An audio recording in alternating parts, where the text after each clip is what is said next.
lands, heroes rise, emerald warriors piercing skies, crushing foes, blood-soaked blades, legion born, never fades. Mystics gather, bonds of steel, vengeful hearts, furies feel, dragons slain, darkness torn, hope in shadows, legends born. Emerald fury, rage and fire, defend the weak, slay the liar. No retreat, relentless force, Asian roars, primal course.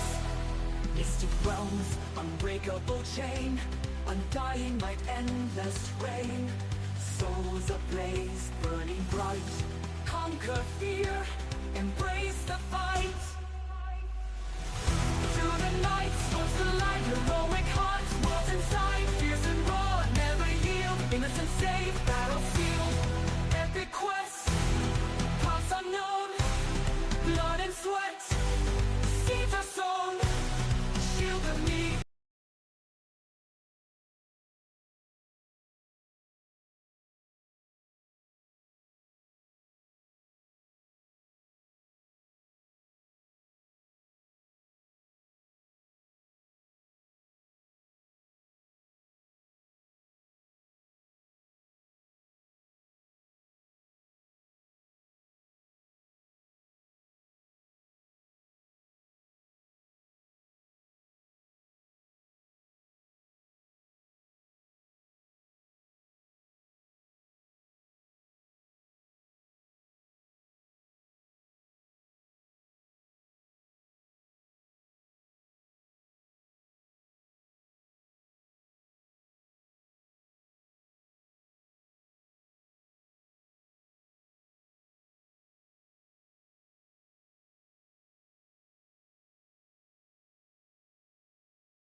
I think I did it again.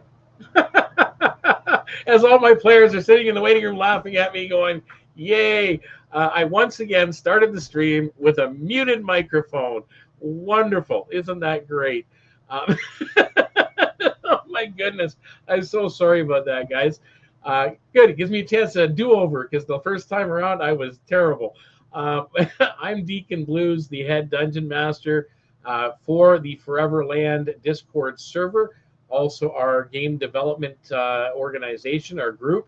And Foreverland is a free for all that is available for anybody that joins our Discord. Eventually, maybe it'll go to print, but it is a campaign setting currently being used with D&D 5e as the game mechanics, although it can be adapted to any other game system such as Pathfinder, Daggerheart, or whatever your heart desires.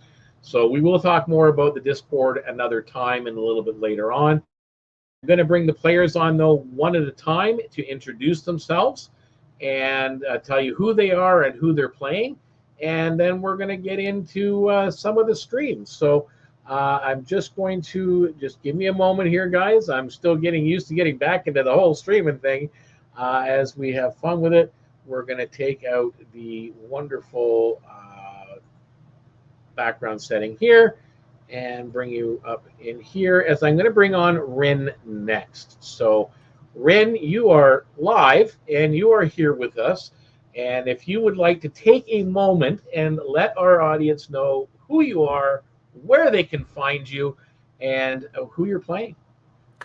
Okay. Hi, my name is Kiri Howard, better known on online as Kiri Morning. And I am playing Rin, the I can never remember what the race is. Can you remember? A Pardis, I believe. Pardis, yes, which is basically a cat girl. Yeah, you can find me on YouTube or Twitch. I've taken a pretty long hiatus on Twitch, but I'm going to be getting back on there sometime early 2025, I think. Uh, huh? Soon. Soon, yes, soon. Like Deacon over here. Um, anyways, yeah, you can find me. Search Kiri Morning, and you're going to find me. So Excellent. And we are going to say goodbye now to Rin, and we will be back online here. Who's next up on our agenda? Let's see who do we have here. I believe we have. Oh, I'm just going to do this quickly for a second. Oh, look, we got Serena. I'm sorry for that. I got to bring it back. I didn't even remember what order I put everybody in. So, Serena, you're live. You're here. So Hi. tell everybody who you are, where they can find you, and who you're playing. Hi, I'm Lorelai. You can find me on Twitch as Lorelai R or Facebook as Lorelai Redfern. And I'm going to be playing Serena, who is a Silky. Excellent. We've got a Pardis. Two unique races, by the way, for the Foreverland campaign setting. So let us do a quick swap over. And I got to do it again. I better pay attention this time. Xerxes and then Yuki's next. So now I'm going to try to remember this in order. All right. We will see you soon, Lorelai. Xerxes. Hello. How are you? I'm here. We's the Canadians. We's in the cold. We're freezing. yeah. Tell everybody who you are and who you're playing. My name is Garrett. I'll be playing Xerxes Aurelian. He is a Zephrith, which is like an oversized praying mantis. He's a Bardlock, so those are always fun. Getting into trouble. Always like that combination. Bardlock.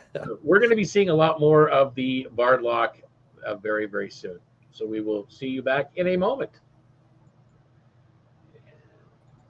Yuki. Hey, Yuki. Tell everybody who you are and who you're playing. I think your mic is muted. Maybe. What's going on with your microphone? Is it better now? Oh, there we go. I can hear you. Okay. So I am Rose. I am playing Yuki, which is a cleric of the Twilight. She's also very shy, right? And a little, insecure about herself right now because she's, a bunny girl. And she's about 5 foot tall, so. Alrighty. So we're going to be hearing more about Yuki Lady, who is a Lepus character, right? The bunny folk. So yeah, we will have some. I always forget what they're actually called. I'm just like, she's a bunny girl. I forget the name of the bunny girl. Yeah, bunny girl works, I guess, for now. All right, we will talk to you again very, very soon. And we are getting down to the end, guys. We are going to bring in Oswald at the moment.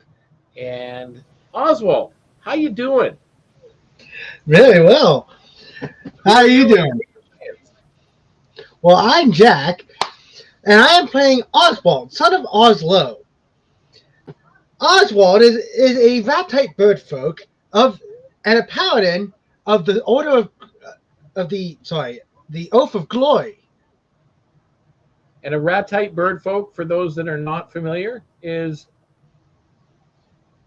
a rat-type bird folk is basically a bird person that is akin to basically chicken, or in this case, an ostrich. All right. So we got our ostrich or combat chicken. We're going to talk to you later. And now we bring up to front is Passiflora. Let's find out who you are and who you're playing. So my name's Naomi. I'm going to be playing Passiflora. She is a Tinkto Moss Dancer, which is basically a poison dart frog type humanoid. And she is a rogue ranger mix. Yeah. Let's call it that. A rogue ranger. Yeah. We will hear more about the sneakiness of that rogue ranger later on. All right, we'll be back soon. All right, guys, so that introduces you to everybody here, and we are going to bring them in here one at a time. And I will, well, you've already been brought in. I'm just going to add them to the background. Oops. I hate saying oops because that's never a good thing. I think the problem is I have not shared my screen again. So, yeah, there we go. Aha! There we go. Something's happening now, which is a good thing. I don't know why. I will get the hang of this contraption at some point. So I am adding. Rin is with us here in the background, and Serena is now with us in the background. Xerxes is with us in the background. Yuki is with us in the background, and Oswald and Passiflora is now with us. So are you guys all here, and you can all hear me, correct? Yes. Yes. Yep. Yep. I know. Yes. Yep. Okay. Awesome. So, as you guys have heard, you have all been called to the Roaring Fox Inn. Some of you are already staying there. Some of you may be staying nearby. The Roaring Fox has been the town of Mistwood itself has been under heavy snowfall for the past couple of days.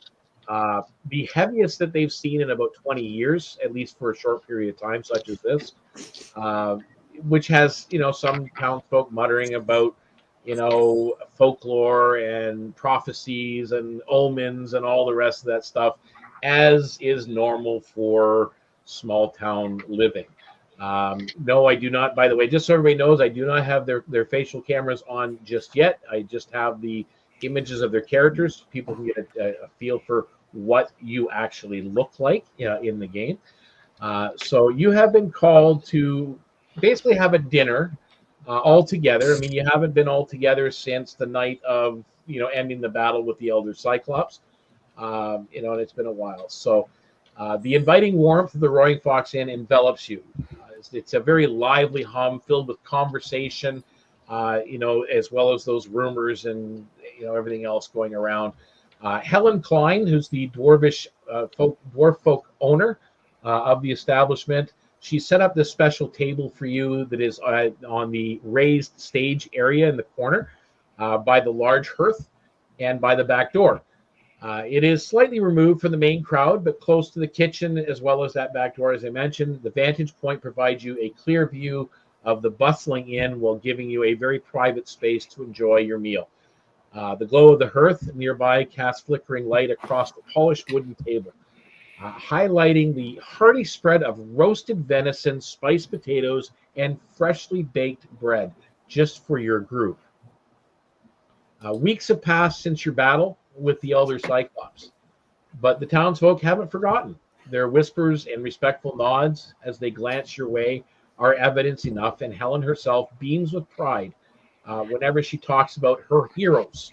And her assistant, Lila, the cheerful Harefoot, as well is always in awe and has been doting on your table, ensuring that the food is brought out hot and your drinks are refilled as necessary. So you guys are all sitting around this table, and as you dig into the feast, the back door creeps open. A gust of cold air sweeps into the room, carrying with it the faint scent of damp leaves and moss, as well as the frosty cold air and some snow. A cloaked figure steps inside, brushing snow from their shoulders, and they pause only briefly, looking around the room, and then their gaze lands on your table, which is not far from the door. Relief evident in their weary eyes. The figure approaches, pulling back their hood to reveal a messenger from the Grove-bound Circle, which you've seen and heard about from your last outing, that these are the druids that protect the Mistwood Forest itself and the Etherbloom gates that they contain. They bow slightly and speaking in a very low and hurried tone, forgive the intrusion, but your presence is urgently needed. The Etherbloom gates in the Mistwood Forest are stirring, and strange creatures have been sighted in the Whispering Thicket. The Grove-bound, they fear that this is no natural occurrence. So please, go see Fenwin Fenwin Mosscloak. He's a reclusive cartographer who lives just north of the Eastern Barracks. He should be able to offer direction to you to get safely there. And the individual places a sealed scroll on the table, the emblem of a great tree wreathed in vines stamped into its wax. And you do recognize that symbol as the symbol that Ned wears, the symbol that Knack the Goblin wears, the symbol that Shulza wears. It is the symbol of the Emerald Legion. Without waiting for your reply, the messenger departs through the same door, their footsteps fading into the night. The scroll lies there before you, the firelight playing across the unbroken seal, and the cheerful hum of the inn kind of feels like a distance now to you, and the weight of this message settles over the table. What are you doing? Is it still? There's still a snowstorm going on outside, right? It's lightened. It looks like it's going to be coming to an end. Like it looks like it's on the last of it is kind of coming through the area now. Okay. There's no clouds in the sky anymore. It's just basically drifting snow and blowing snow.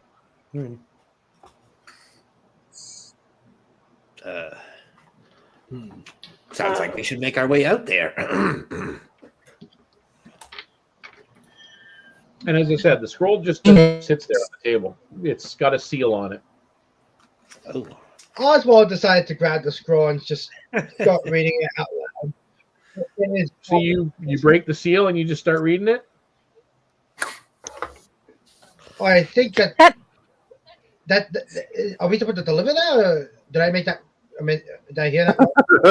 Oops. No, there was nothing said about delivering it. Okay, so I assume this is just our instruction. I'm assuming this is our instruction, so I'm going to open it and read it. That's fair. Okay, so you break the seal and you open it up and you start reading.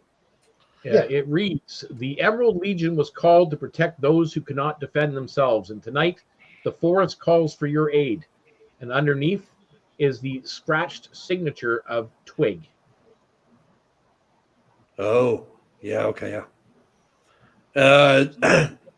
Yeah, Xerxes recognizes that name, and is just kind of starting to get how important Twig is. He'll look at everybody and say, "We should probably head out soon. Twig is a pretty big name. Anybody asking, if he asks you something, you genuinely just do it." All right, well, Anybody else have anything Let's they want go. to add? Or? it's Well, you keep in mind, you can So you're finish your telling me dinner. to him the torch. You can finish your dinner off and finish your drink, and if there's anything that people want to add to the conversation at this point, is the time to do it before you head out into the snow. Does anyone need any supplies? No, I am always well prepared.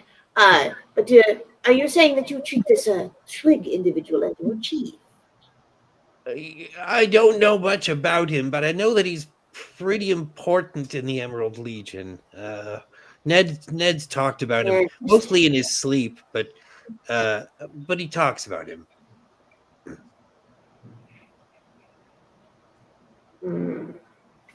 interesting. Yeah, Sounds like Ned leaks information. he's will keep this in very mind. bad for that. He snores a Oswald lot. just suddenly. Sorry. Go ahead.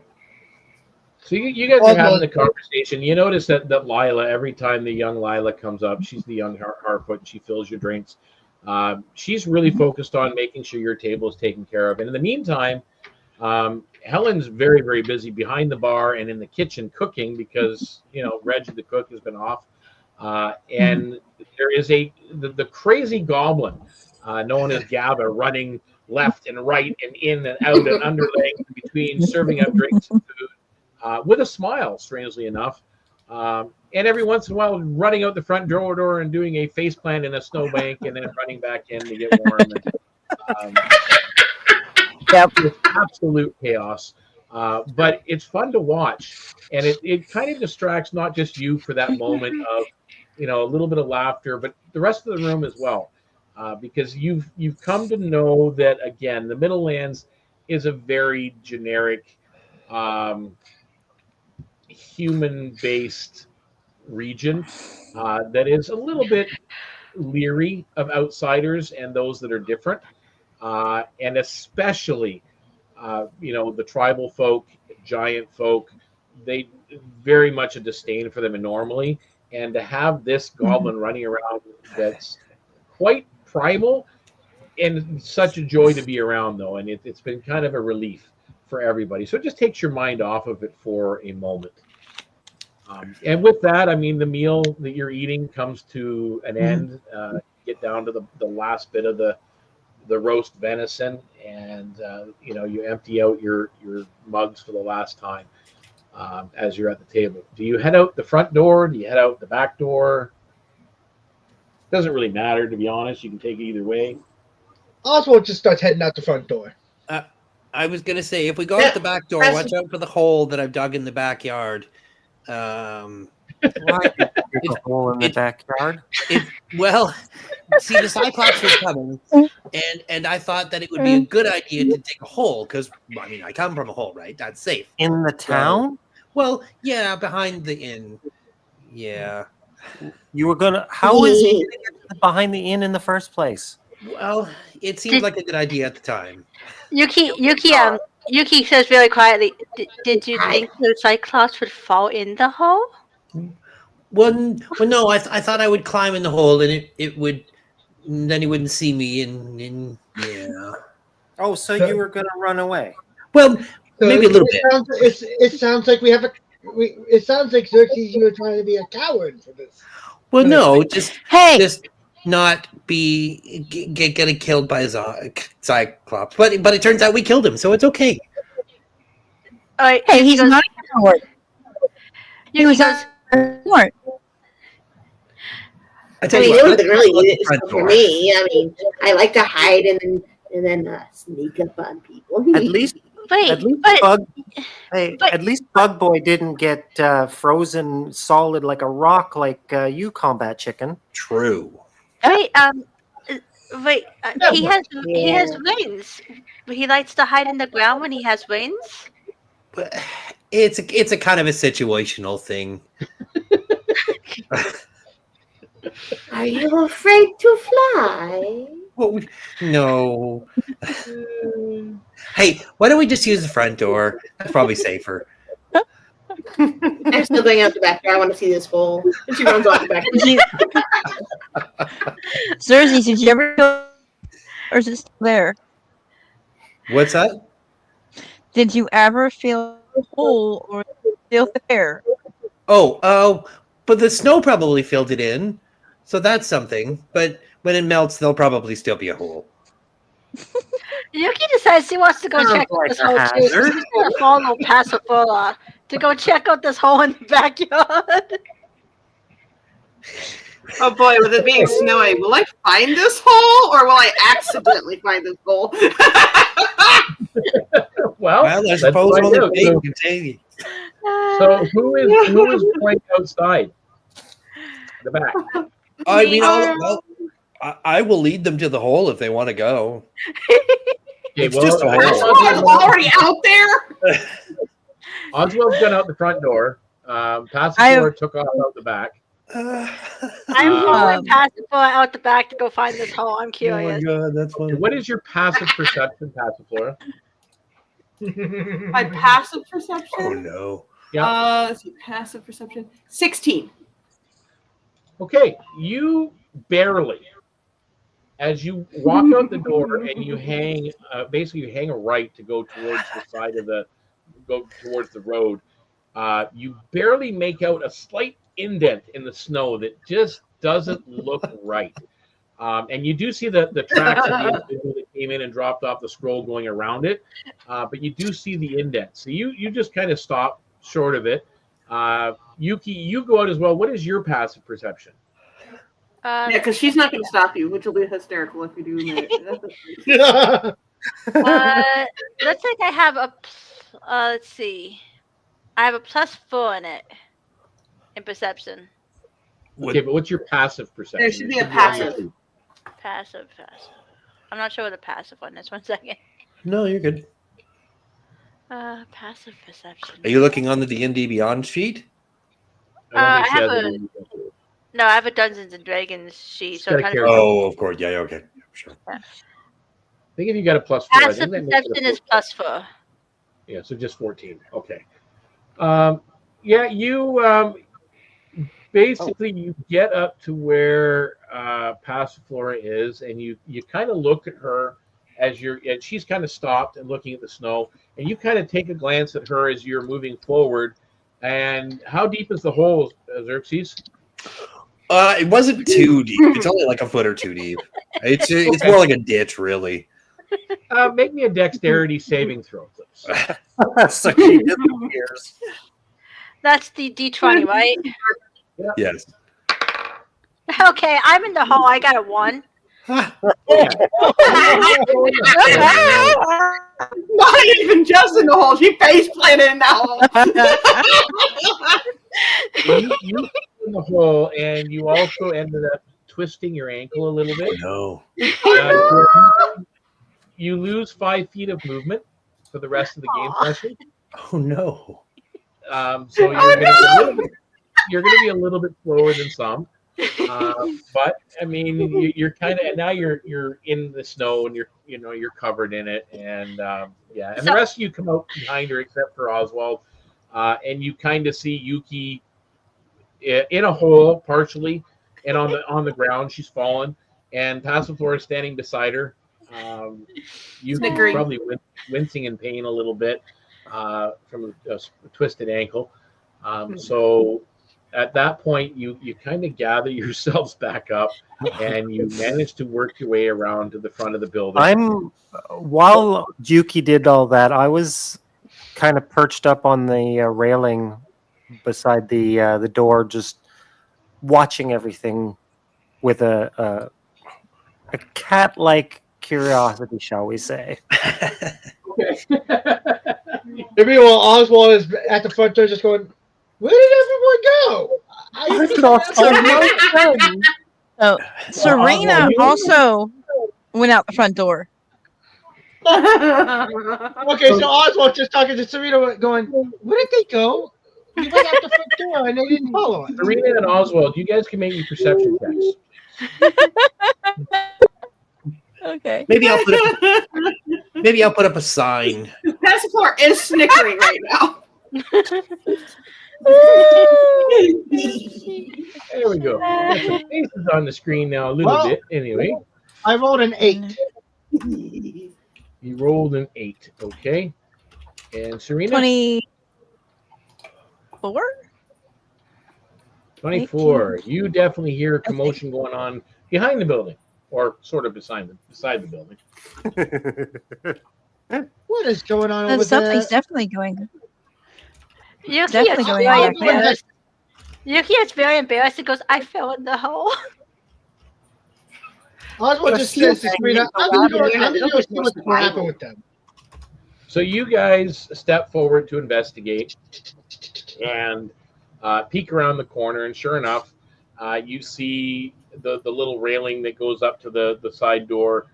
Rin kind of sitting up, perched almost on the railing, overlooking this foray of Passiflora, looking down at Yuki, who's all covered in snow and half buried in it, and everybody else just kind of standing around her as we go.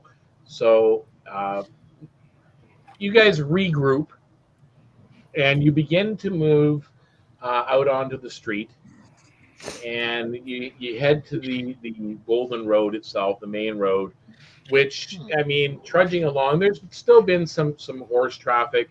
A couple of wagons have come through here and there, but for the most part, it's still a little bit slow going. So you're pretty much all losing 5 feet of movement. So you're all moving around the same speed as Yuki, except for Oswald, who can still go. At this point, Oswald's going to actually do something nice. Oswald's going to hold his hand out to Yuki and go, "Here, let me help you." Does Yuki accept the help? She's very embarrassed, so she accepts the help. Her ears are kind of half over her face right now. Oswald just lifts her up and puts her on his back. And This is how you keep your tribe weak. So as you guys move forward and you're moving towards the eastern edge of town, things grow quieter. The sound of the smithing, the smith shop, which usually rings up until about 8 or 9 o'clock at night, the clanging of that sound is fading away. The chatter of anybody that was on the street or anybody around the inn is becoming very faint and faring away. All you hear is the rustle of the wind through the trees up ahead that you can now see over top of the buildings and over the barracks. Just beyond the eastern barracks and tower, nestled in the shadow of the forest, is a small ivy-clad cottage. The walls are uneven stone. Their surface covered with vines that have been shaped to form delicate, swirling patterns. Wooden chimes dangle from the eaves, tinkling softly in the breeze. The yard is cluttered, but it's deliberate. Drying herbs hang from strings now covered with frost and ice. Strange crystal shards that are not ice, but they look like it, are embedded in small wooden posts. A wide table is strewn with half snow-covered pieces of leather and parchment that seem to be getting wet, but not at the same time, weighted down by snow. A crow caws from a perch near the door, eyeing you suspiciously as you approach. The door creaks open before you can even knock, revealing a wiry, with weathered skin, sharp green eyes, elf. Their hair is tangled cascade of silver and gray, tied back with a leather thong. Fenwin's angular face is partially obscured by a pair of oversized round spectacles, one lens cracked but meticulously repaired. They wear a patched leather tunic with a moss green shirt, and a quill is tucked behind their ear.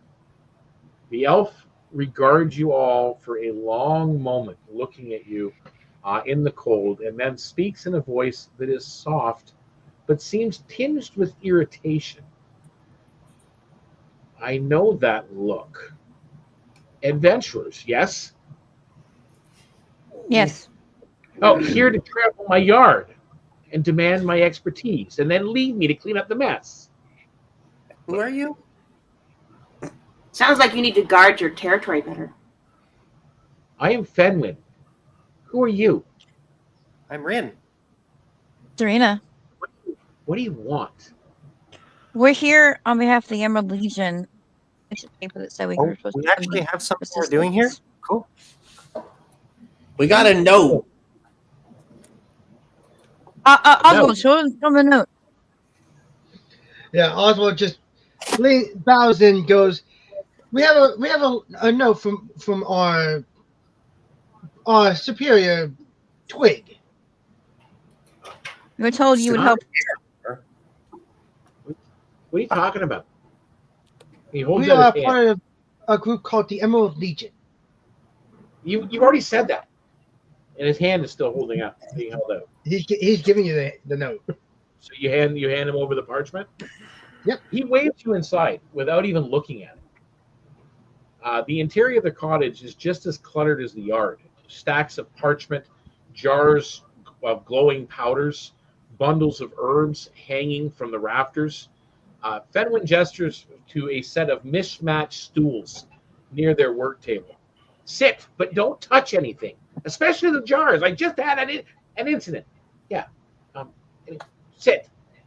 I He bet adjusts I his glasses. knocked those off the edge of the table. Typical.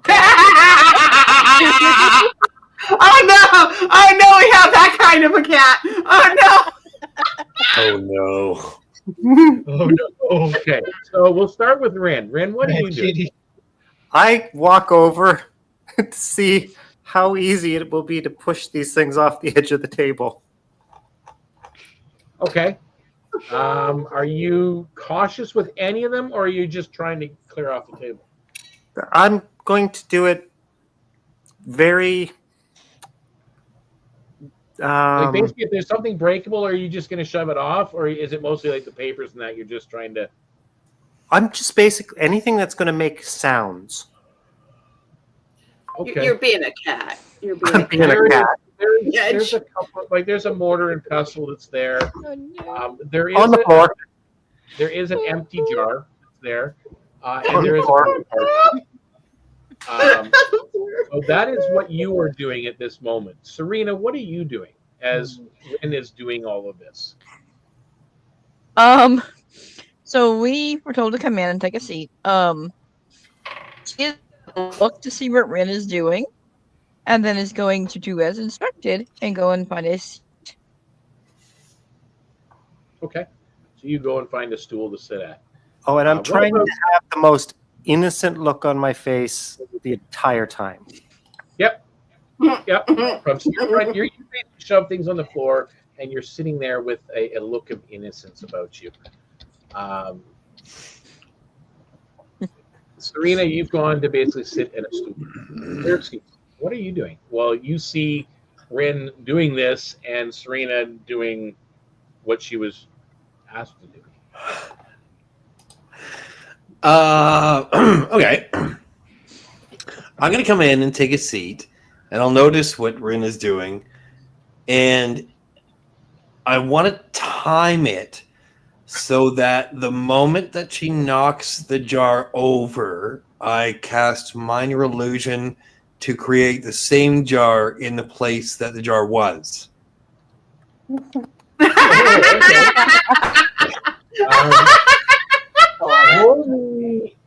Roll me a sleight of hand. All right. Not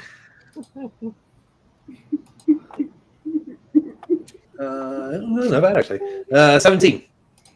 17. With a 17, sure enough, you time it just perfectly that the empty jar that was there is still there, but yet you hear a smash and a shatter. Well, what was that? And the jar that she knocked off broke on the floor, but yet there's still an empty jar sitting on the table. So that's what you've done. Yuki, what are you doing while this is all going on? Yuki's gonna carefully get down off of Oswald's back, thanking him as he goes. Then she walks over to where Rin is and goes, Rin, why are you knocking things off the table? That's fun. So you're going over to Oswald, what are you doing when he's asked you to come in and sit? Well, do I notice what's going on over there? You see everything that's going on. You see, you're in a small room. Yeah. Okay. Oswald is trying to not cause further destruction to our patron here. He decides to go over to Ren and goes, let me just take you to your seat. And he just places the hand on her shoulder. You know, I've got tongs and a fork over here, so you might not want to go away. Okay, Mr. we're gonna get to Yuki, Oswald, and Rin in a minute. Passiflora, what is your action here when he's asked you to come in and sit? So I kind of side-eye him a little bit. Don't tell him my name.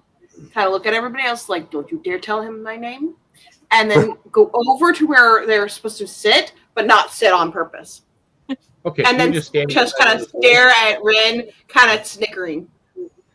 Okay. So Yuki, you're basically asking Rin what she's doing and why she's doing it. And Oswald, you've put your hands on Rin. And basically is trying to convince her to just go take a seat and stop causing a disruption. So what is your response there, Rin? I flick my claws out and promptly dig them into his appendage. Okay, roll me d4. Oh no.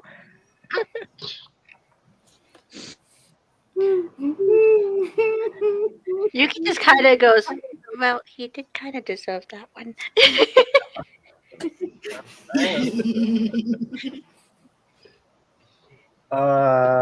3. 3 points of Okay. damage, Oswald. And with I'm that, gonna- you see the Fenwin adjust his glasses, looking at you, frowning, all of you. Looks directly at Oswald. I see you're learning the lesson of no touching. Is He he looks though? over at Ren and looks and says, maybe you should learn that lesson too. No touching. That was my stuff. It came back. I hear He though came the back. forest is calling you. Now he hasn't even opened the scroll yet. So he just looks at you and looks, glances over the entire party and he says, I hear the forest is calling you. Whispering Thickets, no doubt. I can tell you where it is. I can even help you get there safely. But nothing is free, you know, especially not knowledge. He We'll give you the pauses a little chicken. forward, his tone very serious and not so angry. One of my wards has been disrupted. Something has breached it. Something has corrupted it. A bramble stalker, most likely. Dangerous, nasty things. Fix the ward and deal with the creature, and you'll have your map. Okay. Let's Okay. go. That I'm sounds gonna fair. roll to see if I know what the bramble thing is. I can tell you right Yeah, now. I'm kind of curious you what do the not. Bramble thing is myself. You can Can tell I me roll right as now. well? I don't So I know know. what it is. You do not know what a bramble stalker is whatsoever. Although Passiflora, you might, and Ren, you might. Because you both have Okay. experience in jungles. I will roll for that. That would be See. nature, correct? That'd be a nature check. 15. 15, yeah, you know what they are. They are a large creature, generally a fey creature, and normally not harmful. 13 for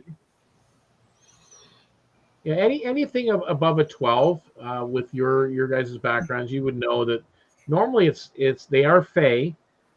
They can be a little mischievous at times, like all fey, but not naturally malevolent. So when you say deal with it, we don't necessarily have to kill it, correctly? Correct? You're no fun. I don't care what you do, Shush. just fix my ward. Okay, Oswald's actually going to point to Passiflora and goes, actually, there are some benefits to not going into a conflict. I found that out the other day. Yes, you did. I'm very proud of you. That's like more boring. How about how would we go about fixing your ward? Like what is it that we need to do in order to fix it? Well, that I don't know. You don't know how to fix your ward? No, you probably have to get rid of the bramble stalker from the area. Oh, well, I don't okay. care how you do it, whether you kill it or you drag it off or you scare it away or just I don't know, trick it into going somewhere else. So if it stays, the ward stays broken, so it has to leave, right? It's got to go away. Okay, all right. I just want to make sure I understand. Yeah, they know. And what happens if we get the thing to go away and the ward doesn't fix? Maybe Well, maybe we then can I guess reason there's with no it. job, isn't it? Oswald just raises an eyebrow and goes, I could technically easily make it go away. It would just Maybe end we up can- chasing me. Maybe we can ask it to leave. I don't know. Well, we can always ask. I tried that, and then something from the bushes nearby stuck me with one of these, and he pulls out this what looks like a needle that's about 5-6 inches long. Ooh.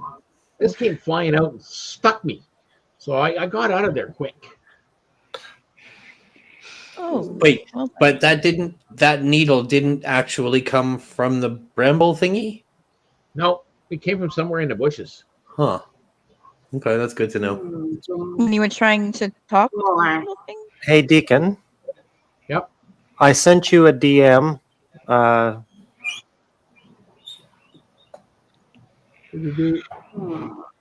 Yeah, that's good to know. So the bramble didn't Send it in attack. Discord. Something else did. Yeah, because I don't know how to do it in this thing. Yeah, I don't know either. Okay. Yeah, he starts kind of pointing and gesturing in a direction in which to go find his ward. And, you know, you guys are doing your thing and listening to him and what have you. Looking around as you're around at each other at the table, there are 5 of you sitting here that need to roll me a perception check. And one individual. Oh dear, here we go again. Here we go again.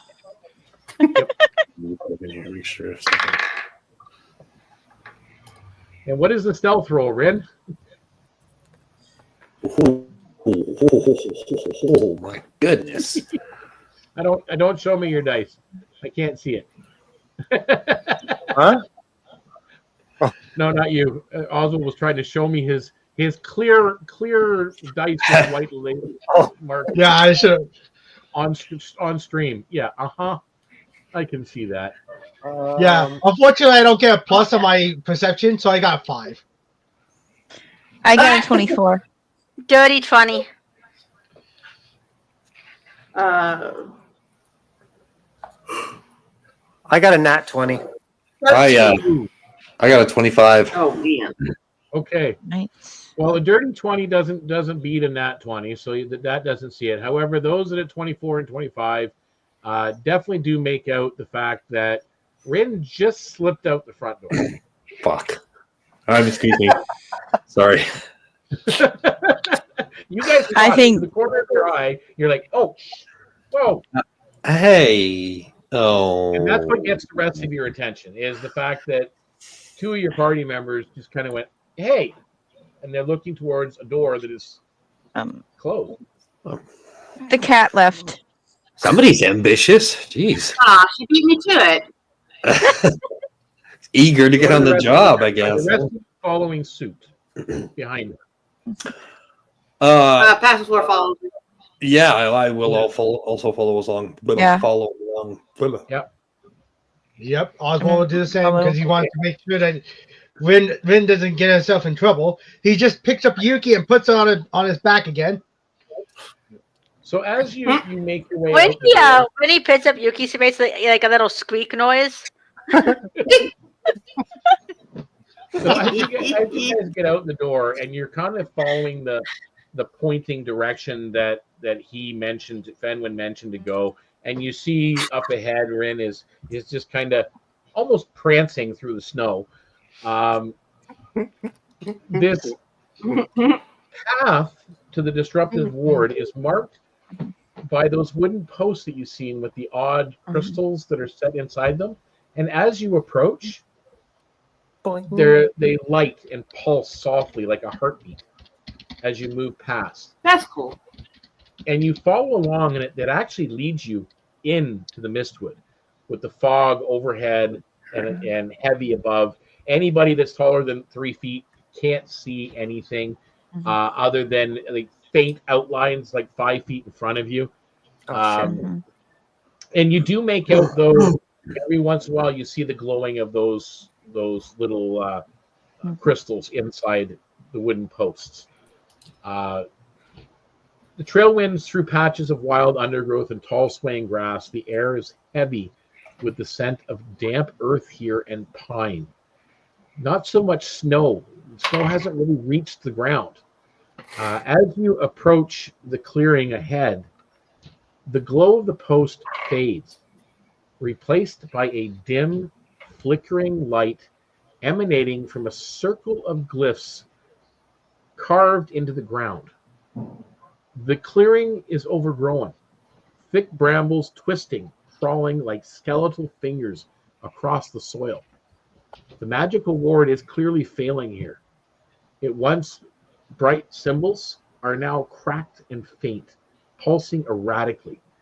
Unnatural stillness hangs in the air, broken only by the faint rustle of movement deeper within the brambles.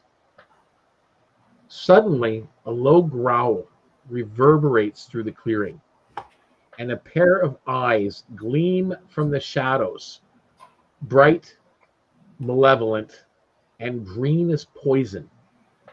The creature steps into view, its form a grotesque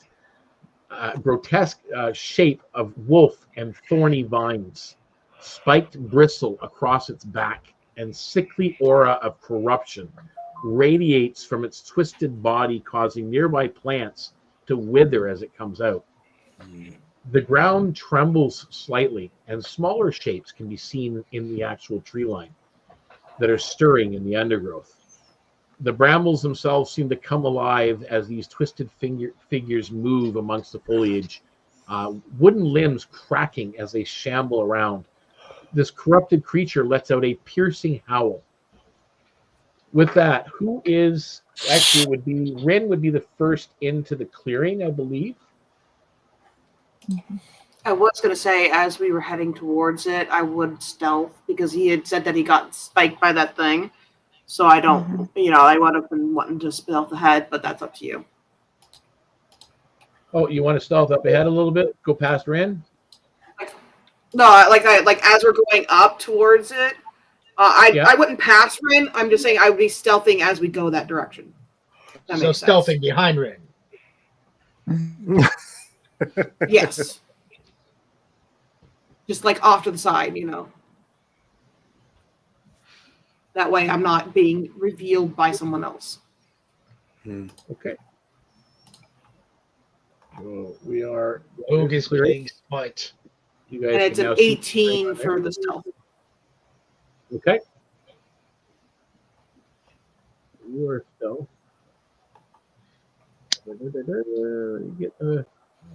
Get to where my map is. Here we go. So Rin was right about there. You've moved up to the right of Rin or to the left? The right. Right. Like right beside almost 5 feet or like here? Yeah, right there. Or That works. right there? Yeah, that works. Okay. Who's next? Can I cast invisibility on myself and move 20 feet to the left of Rin and maybe like 5 feet below her? Like right there? No, below. Towards the bottom of more on Passiflora's level. Yeah, okay, right about there. Right about there. Okay. And I am invisible. I love Yeah, your remind me background. that you are. Yeah, just remind me you are invisible when the time comes. I will. In case I forget. Oswald, what are you doing? Oswald's basically gonna, get up behind. Is Rin stealthing? I want to make sure. I'm catting. Okay. Yeah. So not- he's just gonna approach behind Rin and just goes, "You need to be careful. You don't want to get yourself in trouble." So you are behind Ren, and therefore Yuki is also Behind. sort of behind Ren. On Oswald's back. The moment Yuki sees Rin, she just whispers, "I've been bunnied at by the chicken."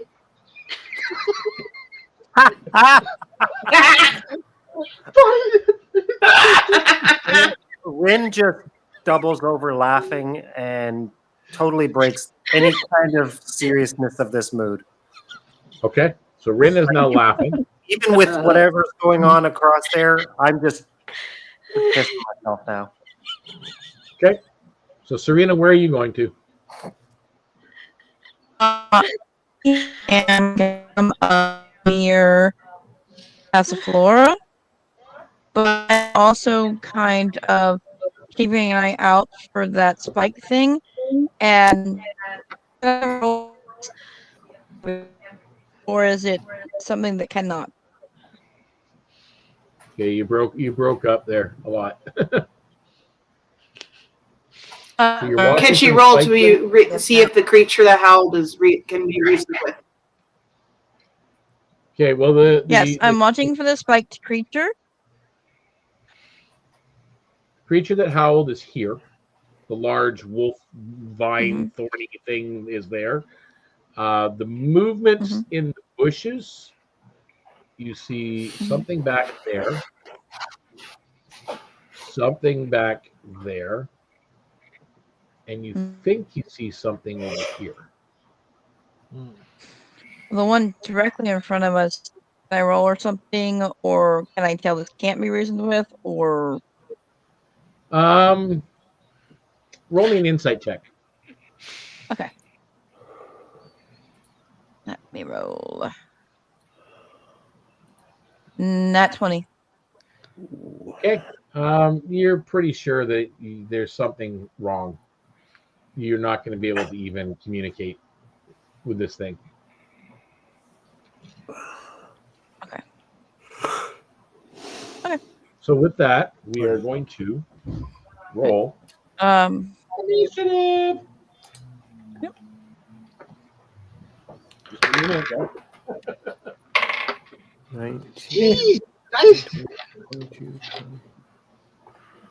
My dice hate me today. 23. Oh no. Nice. Oh, goodness. The initiative curse has struck again. I rolled a 3. I have a +8, so I have 8, 9, 11. I have an 11 as well. Guys, I'll ask for them in a minute. Yeah.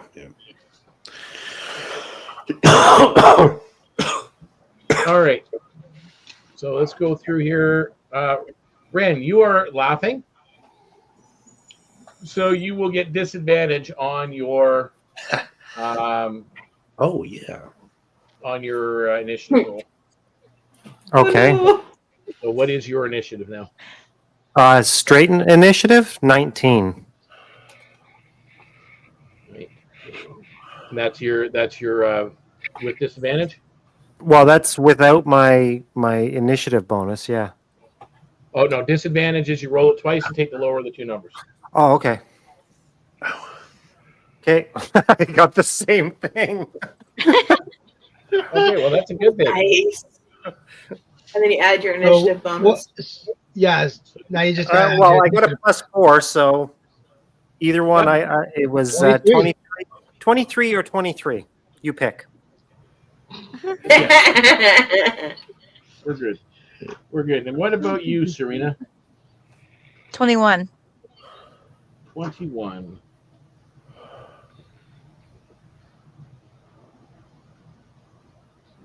Okay, and Xerxes? Would I have advantage because of invisibility? Well, no, you're going to get advantage on your first attack. So Okay, cool. Your first attack. In that case, 10. Okay. Okay, and Yuki? I got 11. Okay, and Oswald? 11 as well. Who's got the higher dex? I have a +3. Let me double check. That's... Probably. I also have a +3. Okay, roll off. Rollies. Rollies. 12. 15. Okay, Yuki goes first.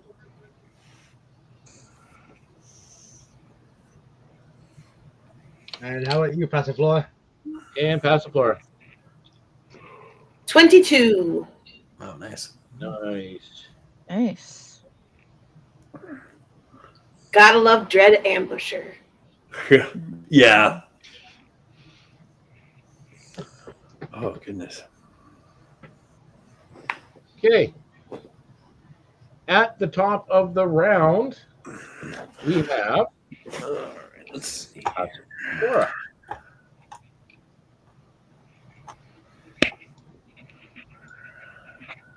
What are you doing, Passiflora?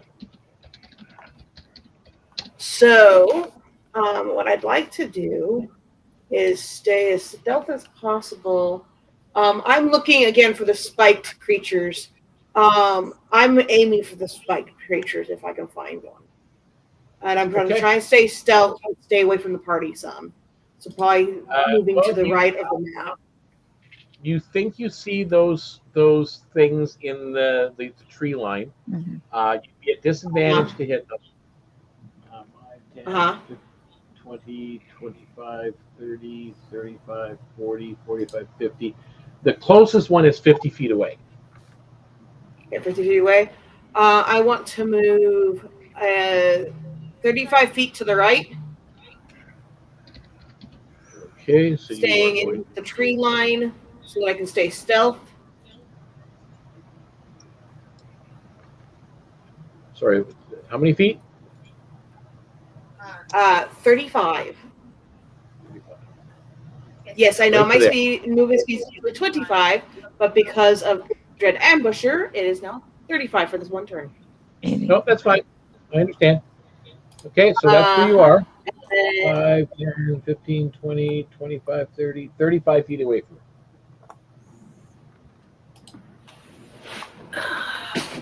all right, and then I would like to try and attack that individual with my bow. Let's see. Okay, so you're going to take a bow shot, and it is with disadvantage.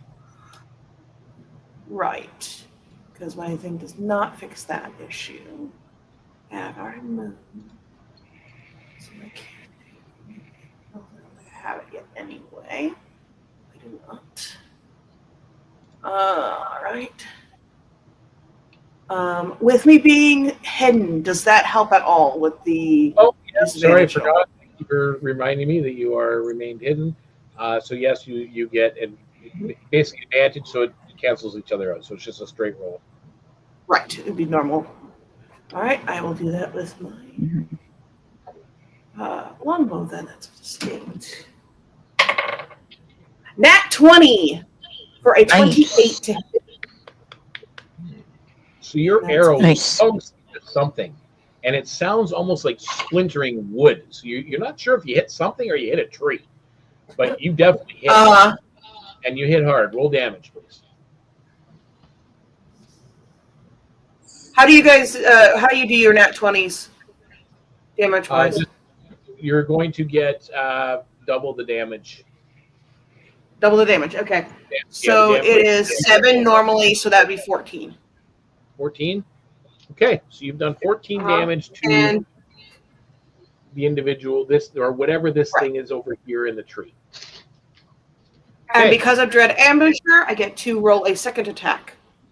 Okay, you going after the same thing? Yes. Okay. Just in case.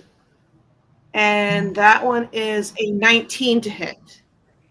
Okay, once again, it sounds like thunk, and then it's like wood splitting. So whatever it is that you hit before, you hit again. And that one, yeah. That is a 6 damage. Okay. Do I have a Right. Damage. All right. And next up is Serena, and it will be Rin on Try to deck. see if I can hide her. So Serena, Okay. what are you? So I am going to move 10 feet to the right. You are going And to 10 right. yeah. Okay. And I am also going to be using my bow to go for the creature or barb spike thing saw hidden in the woods. Same Hidden in one the she woods? was aiming at. Same one. The Okay, one same that one. Yep. One and I'm that gonna be forward. using my Go ahead. You are rolling and I'm at gonna disadvantage. use my They're in the Yep. dark. Yep. I'm using my bow and so it's gonna be disadvantage.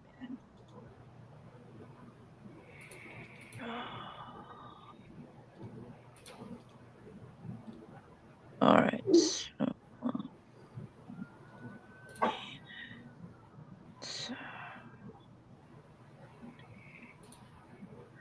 does a 23 hit? Yep.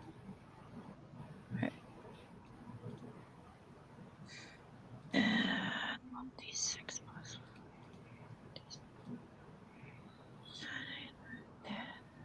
That would be a 10. Okay. Thunk. And then Save. I get a second attack. Yep. Same kind of sound too. There it is. Mhm. By the way, I did wanted to do a cunning action hide. I just wanted to make sure I had it. Yep. And then roll with a disadvantage. Alright. Nice. Okay, so 18.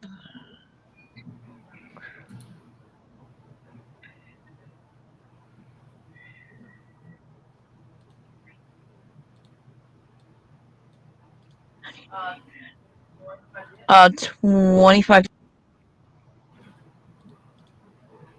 25 to hit. Mhm. All right, hits. Thunk.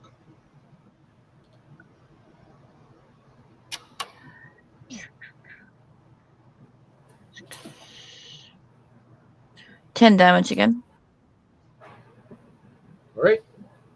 And at the end of your turn? Yeah. Okay. And Rin, what are you doing? You're up. And that would be, oh, that's me on deck. Okay. So how far away am I from that that wolf tree thing? About 30. Okay, I'm going to dash towards it from my.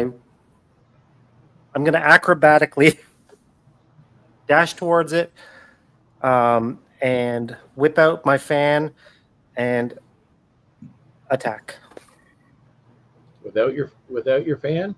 with my fan. Okay. So you're moving forward to attack. I'm hoping for surprise. Yeah, and how close do you get? Within range. Within range, so right at 5 feet. Yeah. So you're moving up. Let me get the. Yeah, it's balancing between the screens is what sometimes has taken the longest for me.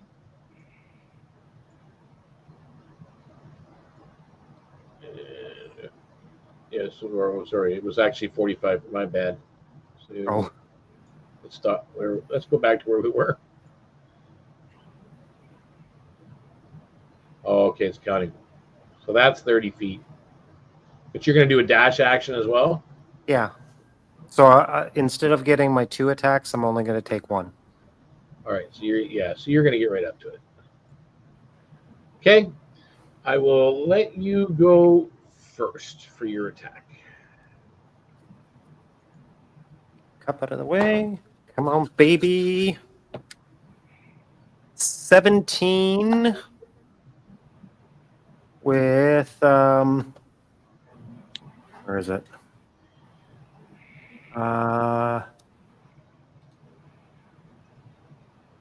Okay, 17. Strength is +4, Dex is +6. Yep. You use your dex with the thing because they're a finesse weapon, so Oh, okay. So what's the strength for? the strength would only be for something like a sword or a dagger or. Oh, But okay. because you're using your fans, it's a finesse weapon, and you use your dex instead. Okay. So 17, 17 to hit, you hit 20, 23 total to hit. 23 damage. No, that's to hit. Oh, to hit. Yep, you hit for sure. All right, and damage is 3, 4, and 4. So 4 points of damage. Hmm. And that was slashing. Okay, doesn't seem to do as much damage as you hoped it would.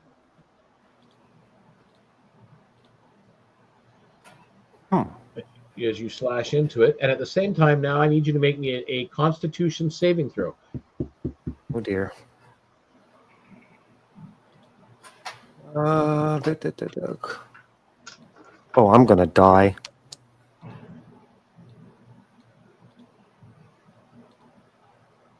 Seven. Okay. As you get close and you take that swing, it's almost like the skin, your skin is being stung by something around you in the air, and you feel ill. Take 6 points of poison damage, as you are Ouch. now poisoned. Lovely. And now, with that being said, it is my turn. Let's go to the two other little dudes first. 20 and 30.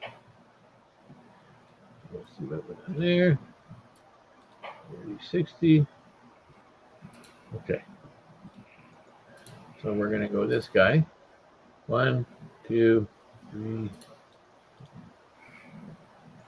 There.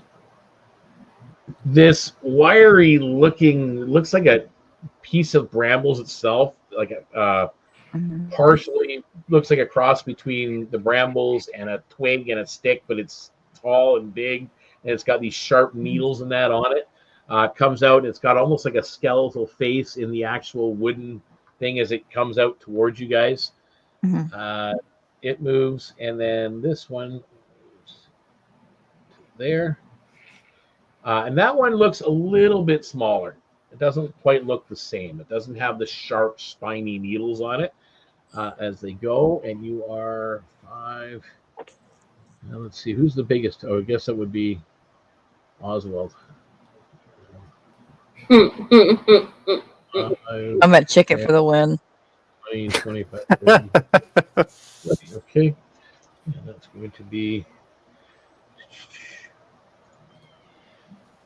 It's only a 21 to hit. Oswald, hello. Sorry, I actually muted myself, but I hit. Okay. And you will take... Oh, dear. 7 plus 1. 8 points of piercing damage as a spike, a needle comes flying across the clearing and sticks in your rear rump. Oh Asshole. Now, as no! for Reverse Pokemon. its movement,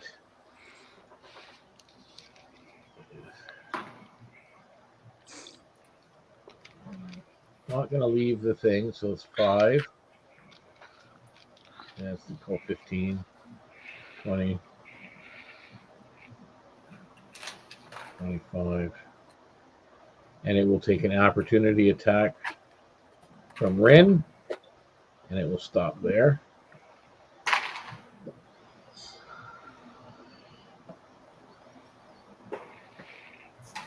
So Ren's gonna get an opportunity attack. Yep, you got an opportunity attack there, Ren. I'm going to take it, but I'm going to use my fan with a finesse throw. You're going to throw it? Yeah, I don't want to get close to this thing again. It stinks. Yep.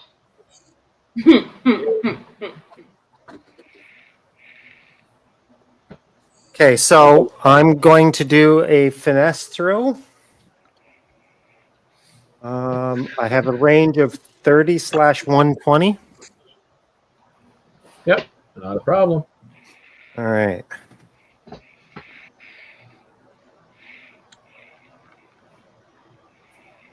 $19 in total. 19 hits. Okay, and oh, poo, 1. So 2 points of damage. 2 points.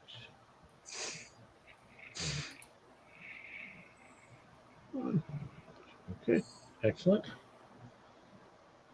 All right, and that brings us to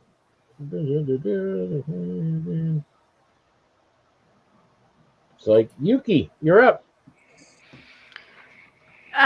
Okay, so how many of these people can I see from my position?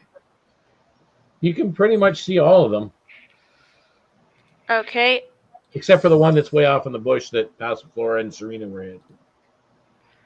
All right. Then I'm gonna try and use Bane on the one that says NE, the TW one that is out of the bus, and the big guy. Okay, what's the range on Bane? It says it's 30 feet. Okay, is there an area of effect? It says up to 3 creatures of your choice that you can see within range must make a charisma saving throw. Whatever a target that fails this saving throw makes an attack roll or a saving throw before the spell ends, the target must roll a d4 and subtract the number rolled from the attack roll or saving throw. Okay, well, just so you know, a 30-foot range, you'll get the big guy. Okay. That's it. All right. Yeah, that's a book.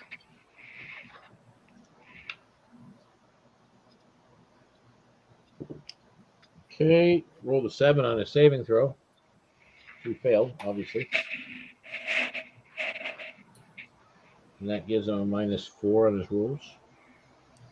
It is the target must roll a d4 and subtract the number rolled from the attack roll or saving throw. It's a d4. Okay. All right. And that's your action? Yep. Okay. All right. And that brings us to Oswald.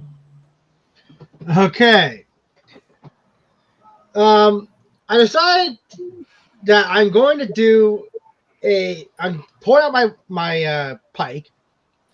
I'm going to do basically a drive-by attack on the big creature, and then park myself right next to Ren while obviously Yuki's still riding me.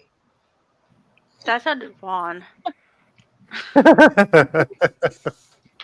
Okay, so you're doing a drive-by? Yeah, basically I'm going to run past it and stab it while I'm running. So you're doing one of these. And I have the nimble feat, so I do not take attacks of opportunity. Yep, that's fine. But Yuki does. I did not think about that.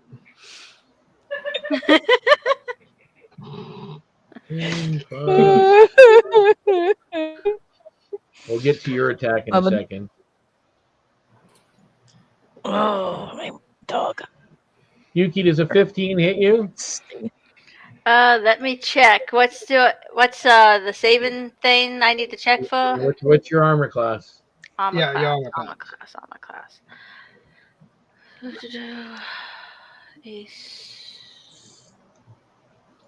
My armor class is 16. 16? Yep. Okay, so it misses. Just barely. However, both of you, as you pass by it, Oswald and Yuki, you can make me a Constitution saving throw, please.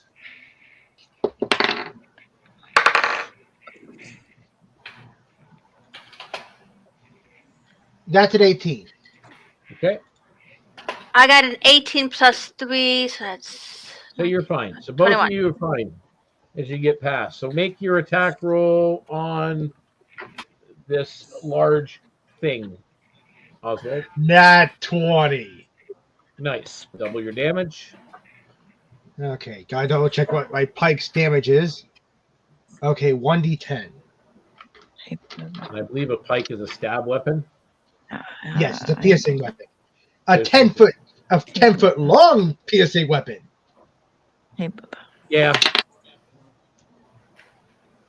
9. So I rolled a 9, and I'm guessing that's times 2, and I'm guessing you add my strength to that. Yeah. So 11 times 2 is... No, you only double the die roll. Oh, okay, double the die roll. Never mind. So 18 plus your strength. 18 plus 2 then. So that would be 20. Okay. So you did 20 points of damage. Nice. Xerxes, you're finally up, and you're invisible. Okay. Oh, this is gonna be fun. You get advantage on your roll. Well, I won't necessarily need it because I'm not actually gonna do it. You'll see. How far is 60 feet to the right of me? I just want to do measurements because I can't do it myself. 60 feet to the Okay, right cool. of you. About, Okay, cool. That's perfect. about where Actually. Astor is. So what I want to do is move 15 feet upwards so that I'm horizontal with the R.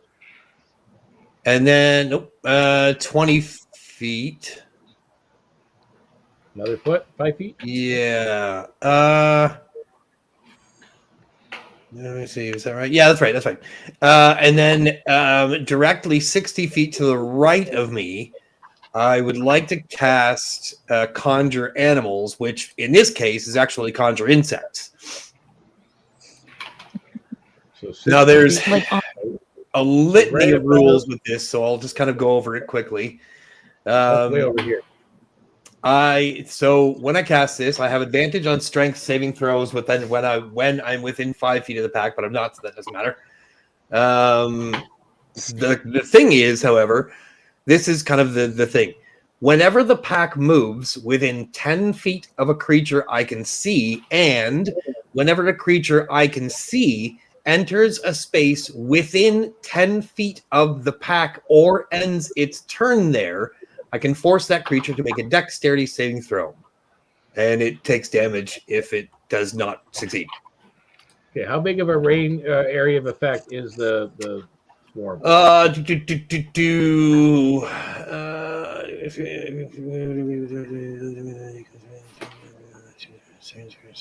The range area is 60 feet, but I don't think that's how big it is. That's the range. It says you conjure nature spirits that appear as a large pack of spectral, intangible animals. Okay. So it's large. I feel like it's only like 5 feet. No, Like large is 10.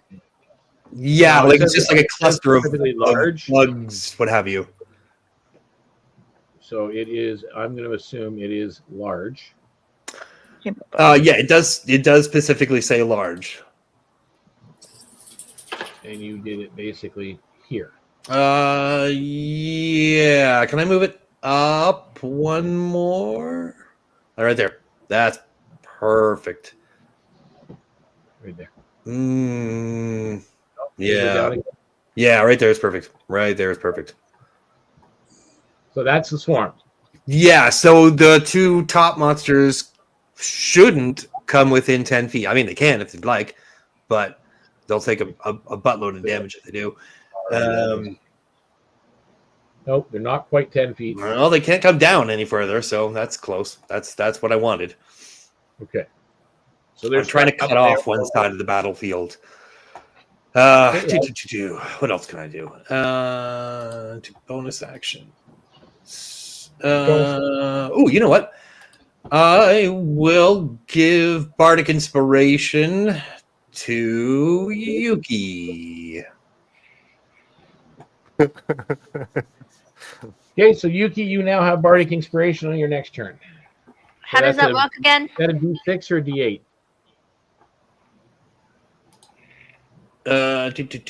Yeah, you can add a D6 to any ability check, attack roll, or saving throw. Or if you choose, when you cast a spell that restores hit points or deals damage, you can add it to that instead. Okay. Excellent. So it's a D6 addition. What does that look like, actually, Xerxes, as you are doing a Bardic Inspiration on one individual? So how are you doing that? After casting this disgusting cloud of bugs that shoots out from his mouth and just like it's like mosquitoes and moths and gnats and just bleh. It's in The Mummy where the guy like opens his mouth and they all fly out of his mouth like that. And so to kind of like ease the mood a little bit, he rubs his legs together and plays a tune, and it's like little magical notes float across like I'm trying to think of the word, like rainbow-colored notes, like float across the screen and encircle Yugi. Okay. So that's what you guys witness and see as this is going on. And we are now at the top of the round. So we are back once again to Passiflora. Okay. I have 2 questions. I sent them in the PMs, but I'll go ahead and say them. I just want to make sure I didn't forget them. One, I have the ability to use favorite foe. I figured. I just sent it so that I wouldn't forget them. One, I have a feature called Favored Foe, but it talks about how you concentrate on it like you would concentrate on a spell, and I wanted to know if that would stop me from doing a concentration spell. Because the wording's kind of yeah, so I know that was one of the ones that people were a little bit up in the air about. So you're concentrating to try and make this your favorite enemy, but you're doing it like a spell. So it's taking your action to do so for this round. I don't think you have to. It doesn't say maintain concentration. So I think if you already have a spell up, it's not going to interfere with it. You're basically casting a spell. Okay. You're concentrating on that creature. Yeah, because the way that it's wording is if I hit a creature it says when you hit a creature on an attack roll, you can choose to have that be your targeted foe, and then you concentrate on it afterwards. Okay, so that would work. My other question is, because I'm poisonous. Yes. Yeah, so I was just going to say, because of the way that is worded then, so once you hit that thing in the trees for the first time around, it became your favorite enemy, and now to maintain that as your favorite enemy, yes, you are now concentrating to make it so you won't be able to cast another concentration spell. Okay, that's fine. That way I know for sure, because if it was like debating on because that tells me whether or not to use Hunter's Mark or not. So, which I think it's better. And the other question I had is, because I have poison skin, am I allowed to rub my weapon on my skin as I swing and use that, or no? I wasn't sure if that would be okay or not, and what it would be considered. If so, if no, that's okay. Well, no, I'm just trying to be logical about it as well, because you're in a combat situation. If you're going to take a sharp object, one of your weapon, and rub it on your skin and then immediately attack, I would say disadvantage on that attack. But if you hit, you get the bonus of the poison. Okay, yeah, okay. I like that balancing. You know what I mean? I like that, because then, because that way, if I really want to poison this person or something, I'll take the disadvantage. That's a good way to counter it. I like that. Yep. All right. And you want to take the time to do it. Solves what I was going to do. Okay, that kind of makes me think, you take your weapon and lick the blade. Almost, yeah. It's almost pretty much. That's pretty badass. Oh, look at Oswald rubbing it on your arm. Yeah. That's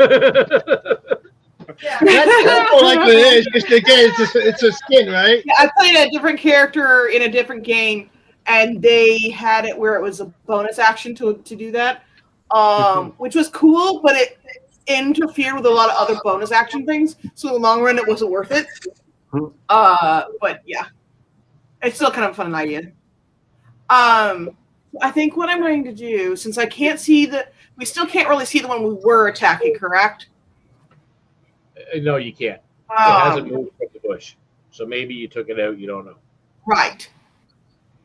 Yeah, we're not sure. So I'm going to go ahead and aim for the other one that's spiky, since it's obvious that thing is one of the things that does the spikes. Yeah, the other one.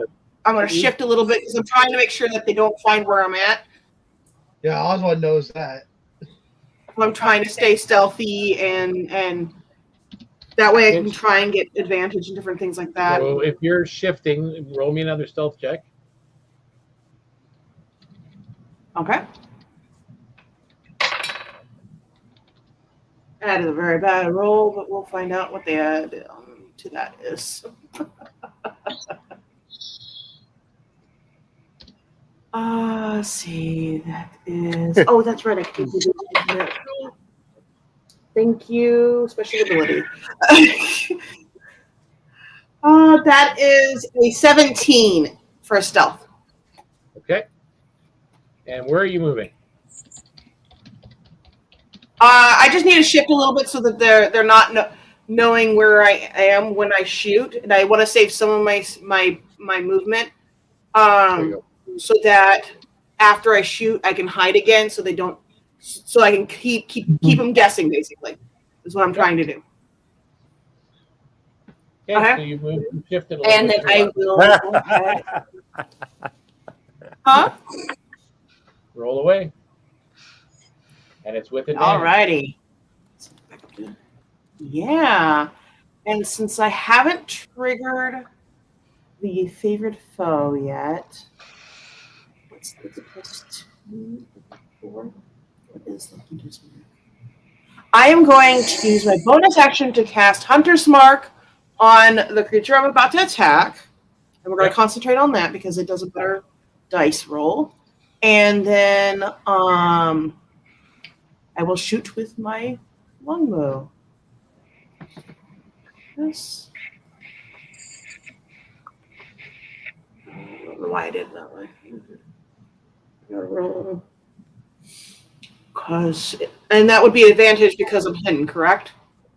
Because you're hidden, yeah. All right, the better roll was that. So 19 to hit. Hits. Alrighty. For 16 damage. 16 damage. And then because I had advantage, I would like to use sneak attack as well. Yep. Which is another d6. Which is another 2 damage. Okay. So the arrow you're shooting thumps into this thing like it's, again, it's almost like it's a tree or a living plant. Is what it looks like with this weird face on it. And it sinks in and the wood splinters and splits. And it is incapacitated. It is gone. Cool. Turns to a pile of dust. Nice. Interesting. Okay.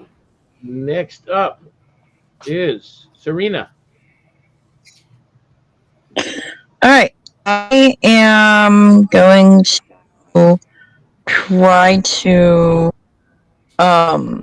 attack the big wolf thing in front of me. The wolf brambles. How far am I? Like 10 feet? 12 feet? Oh, I didn't know it was that close.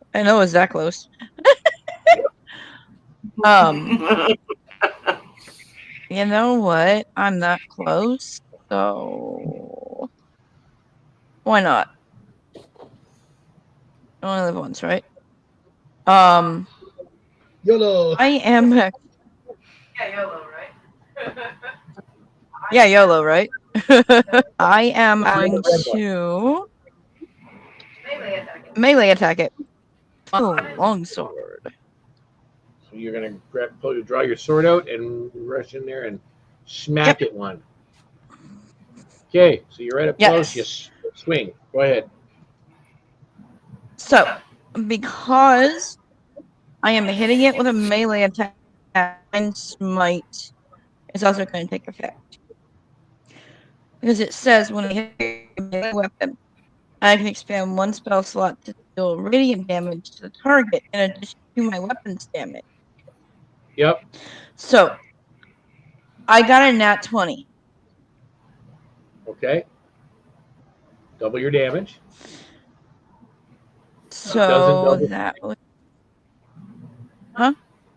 It doesn't double the smite damage. It's just your dice roll. Yeah. Mm-hmm. So, let's see. D8. So that would be 16. And it doesn't double the mod on it. It just doubles the straight dice damage, right? Just the initial dice damage, yeah. Okay. So that would be 20 damage before the smite damage. Okay, now roll your smite.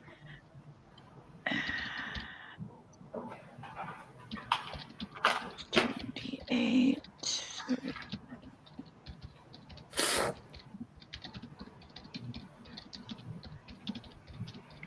And then that would be 6, 7, 8. And then 11 damage, I think. 7 more? 11 more, yes. 11 more. Okay. And I am taking it. I'm going to have to use a Constitution saving throw in a minute. Yes, you do. All right. Do I need to do my second attack first or the con? Your con. Okay.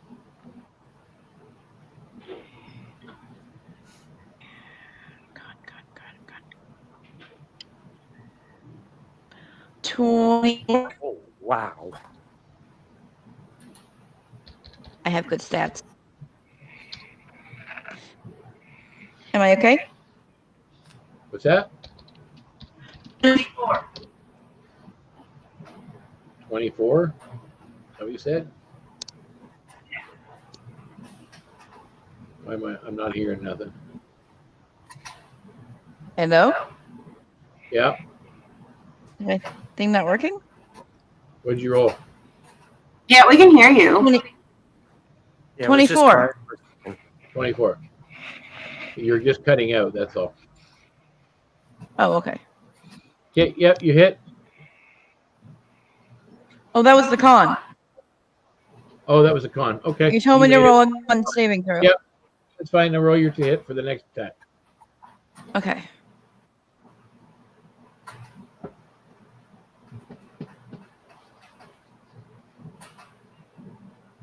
Okay, and then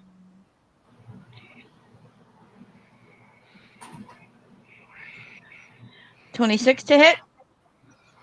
Yep. You hit. Oof.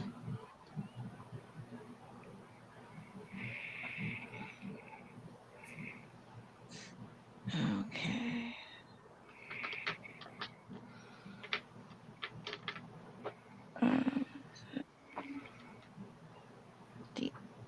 Okay, roll again.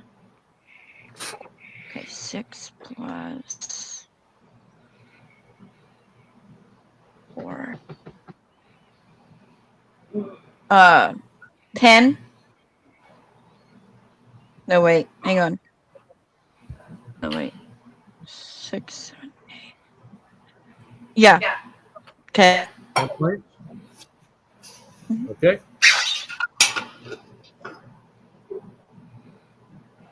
All right. And that's it. And that's your turn, Serena. And that brings us to Ren. What is your action? I'm going to now. Am I behind this wolf thing, or is it turned around? It's facing Serena.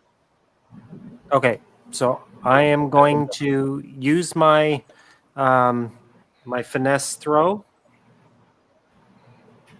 Okay. and stay out of range of its stank. Yep.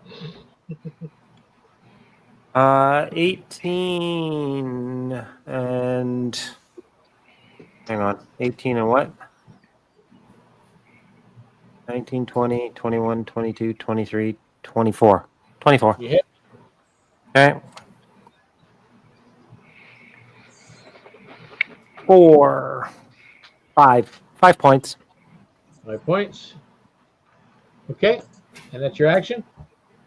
Do I get a second action, or does that finesse throw count for both?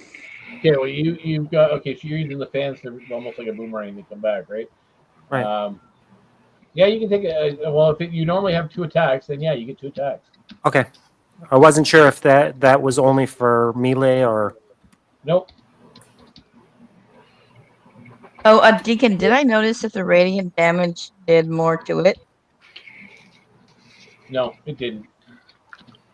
16. 16 to hit. Yeah. It hits. And a whole whopping 2 points of damage. It's looking really hurt. Okay, that's it for your turn? Yep. Okay. Shoot. So it goes this way. Keeping 5 feet, 15 feet, 5 feet, 5 feet. Okay. So, right there. Yuki, Rin, and Oswald, a Constitution saving throw, please. Oh, you suck, you stinky dog. Do I get attack of opportunity because it left? Yep, you will get an attack of opportunity. Nat 20. I got a 5. Probably because he stinks too.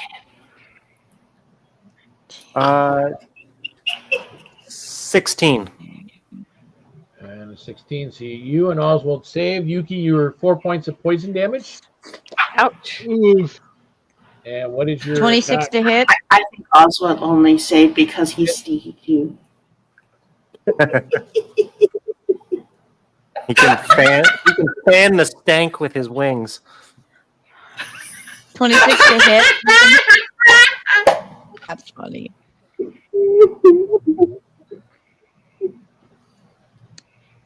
$26 to hit. Yep, you hit.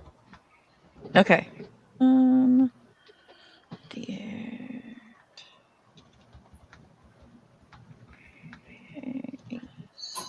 Okay, actually, I'm gonna have 12 to change my damage. idea. How many points? Who am I 12. after for like initiative? We're still on Serena taking an opportunity attack. Okay. 12 damage. Tail damage. Okay, it's looking really, really hurt.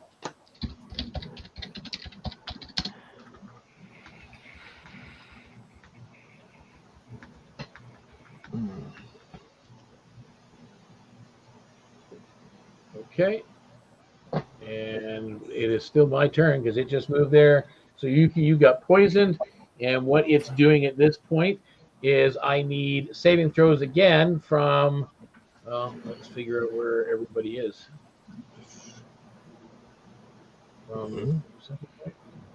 Ah, crap. Go back there. So I want this one.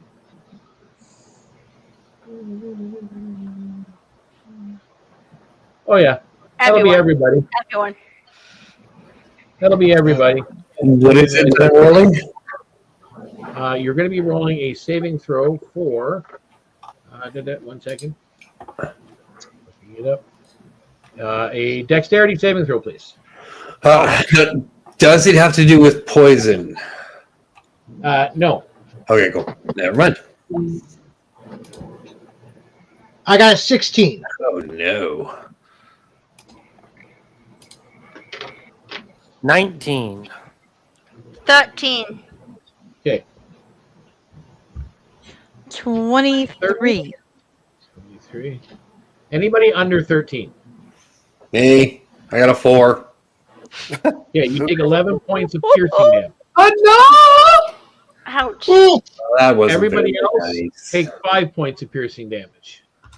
Did you say everyone else? You see this thing, like when he comes up to the three of you in the group cluster, Nice. you see the entire viney, wolfy structure, just everything just ripples and shakes, and thorns burst forward 60 feet range out on everybody in the area.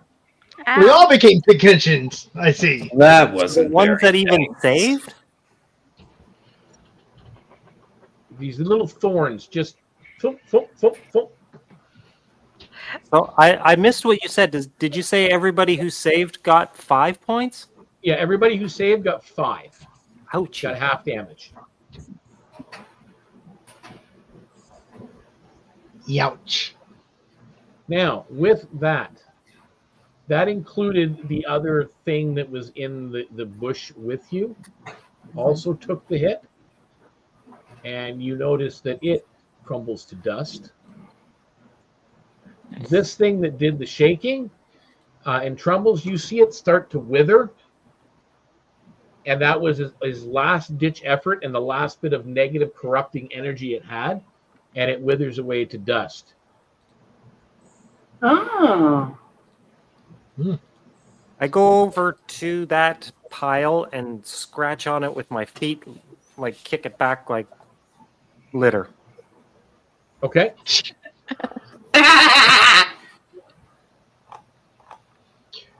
Meanwhile, Oswald is going to assuming that he's seeing Rin as the most damaged individual of us. He's going to approach Rin and just lay on hands her and just goes, "I'm just healing you." Okay, roll for lay on hands. I need to double check and see what the healing Do that is. I see him walking up to me? Yep. And you say this to me? Yes. Are you going to announce it, or are you just going to touch her again? I'm announcing that I'm going to heal you. And I cast lay on hands and just do the chant. Okay, I cringe a little bit, but I allow him to do it. Okay. Give me a second to find out how to lay hands.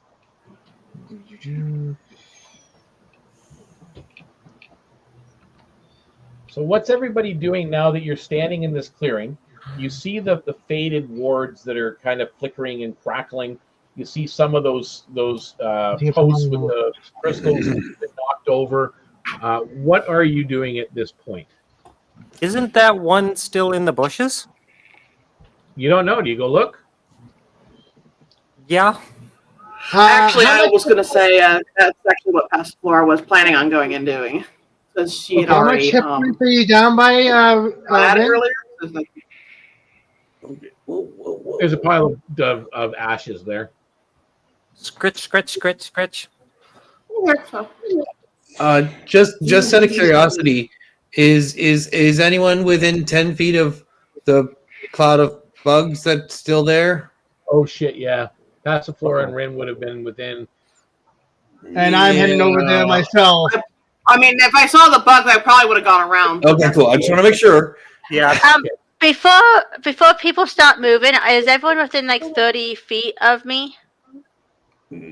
I can be. Like it's not.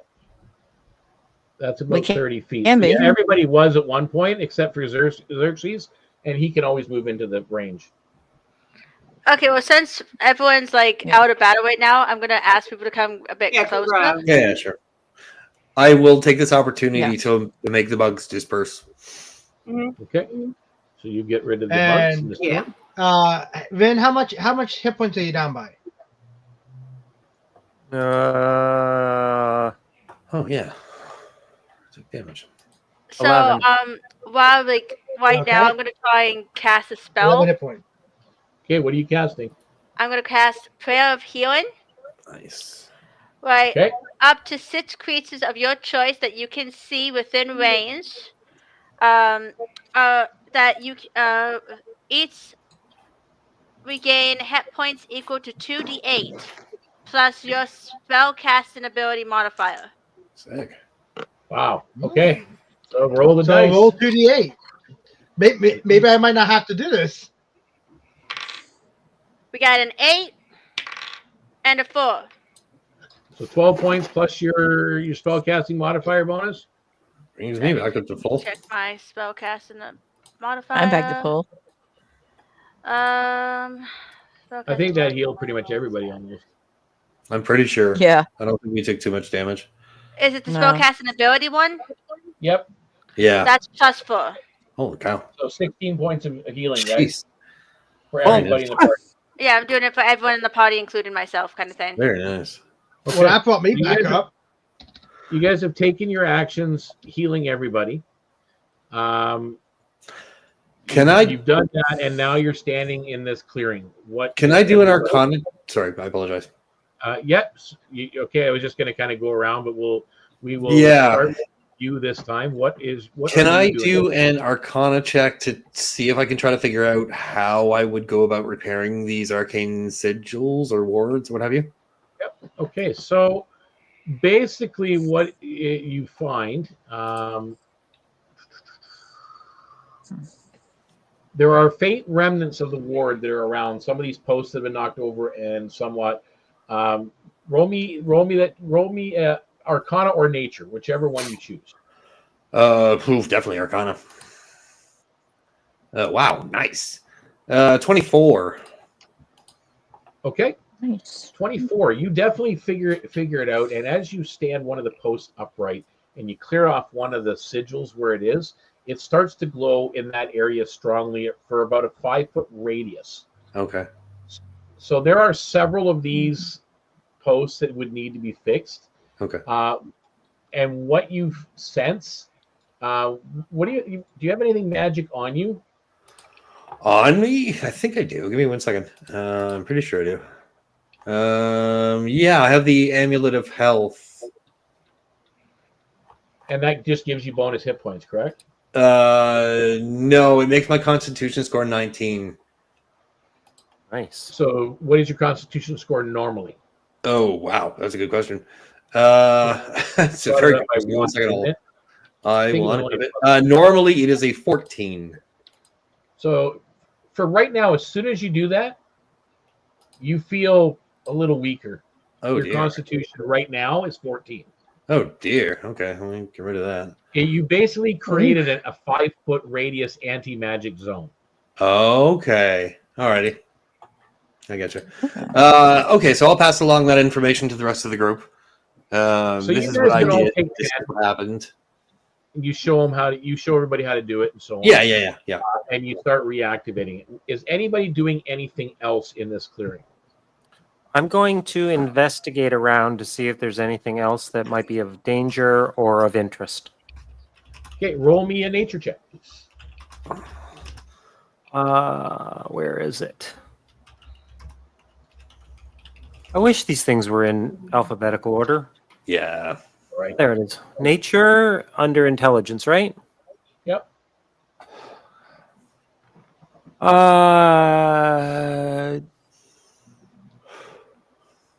13. 13? You know what? You definitely see, you're not sure 100% what it is, but you know it's special. It's a glowing moss that's strictly on the sides of these posts that are in the ground. There's probably about 5 handfuls of this stuff. It just doesn't seem like it's not normal moss. Can I investigate further? Make me a Arcana check or a healing check. Let's try Arcana.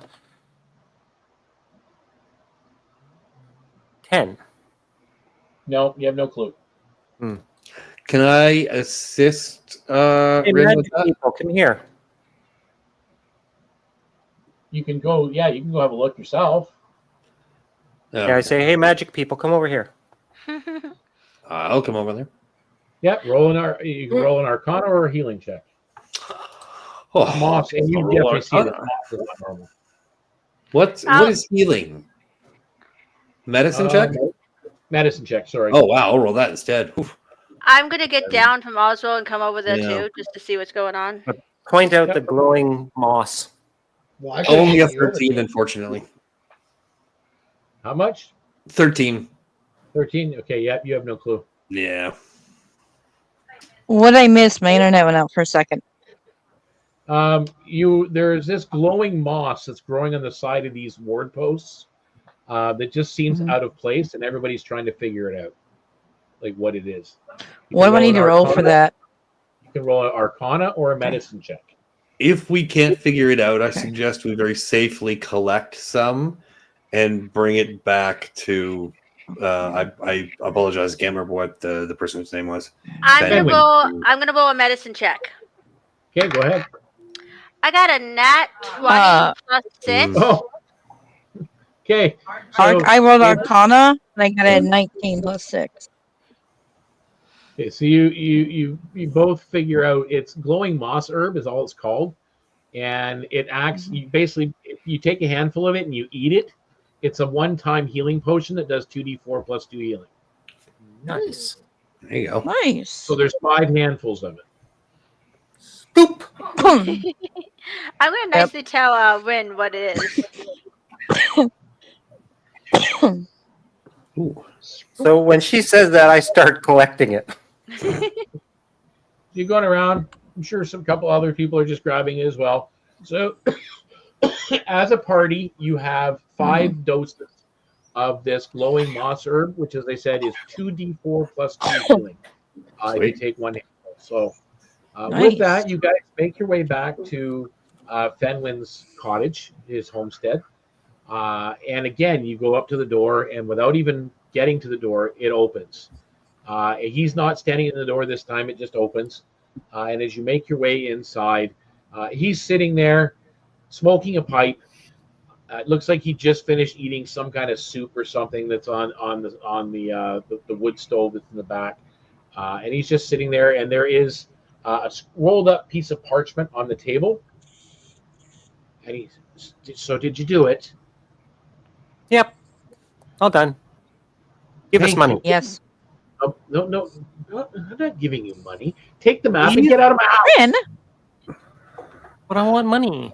Where does the He literally goes from being like calm and serious to take the map and get out of my house. Where does the map lead to? I do it. To where you have to go. By the way, I No also money? secured the perimeter while we were there. Is there money at the place that we have to go to? I don't know. I've never been there. Well, oh. How do you know Alright. we need to go there then? There's more valuable things I thought than you were on a money. mission for There's glory, for Halloween instance. thing. You can't eat glory, you big dumb turkey. No, it's pretty hard to. But you can use a map to find something to eat. True. Okay, I'll hold the map. That's fair. Now get out of Because my if you house. guys are so hungry, I could just have my chef. Why cook for you. rude person? Xerxes will happily skip out. You guys take your exit, and now you're back basically just outside the eastern barracks tower. You do glance at the map. Part of it looks very familiar to you. It looks like it kind of goes around and past Witch's Hill, which some of you have been to before, or been around. It was just right on the other side of the forest. So it looks like it's going east, just to the other edge of the forest, and then you're going north around the forest, is what it looks like. As we're And walking, you call it right here. As we're walking, Yuki has given Oswald kind of suspicious glances to make sure he doesn't bunny nap her again without her permission. Well, So then he walks over. He's actually walking over to Yuki and goes, "Would you like a ride again? You are hobbled right now with your ankle right now. I can give you a ride." Creepy bird. Just, Creepy bird. no, So thank either you. way, I'm guys, so mildly we've annoyed you ended- picked me up without asking. Okay, this is the end of episode 1. I hope everybody enjoyed their session with us. With this, it was a little bit of a narrative and a little bit of travel and a little bit of combat, and unfortunately, a very little bit of treasure. The treasure we made is the friendship along the way. There And you the go. glory we got from Sunday. We will take up this journey with episode 2 next Thursday. Once again, 7 p.m. Eastern Standard Time. Everything permitting, as long as everybody's health stays good. We will be here, and we will see everybody next week. Everybody out there watching, thank you again. Please like and subscribe. I know you probably hear that a billion times on YouTube and Twitch, but it really does help us out. So please do so. And you will find links to our Discord through YouTube, through the comment section, and on Twitch as well. So, and then join us. You can come actually play with the characters in Discord and have some fun with us. And of course, getting the friend out there watching. He's our moderator in the channel right now. He also plays.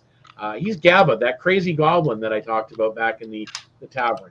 So be sure to join us, guys. Thank you again so much. And I hope all your rolls are 20s. And if there happen to be 1s, well, guess what? Put your head in your head. You can kiss your fatty goodbye. Talk to you guys next week. Bye, everyone.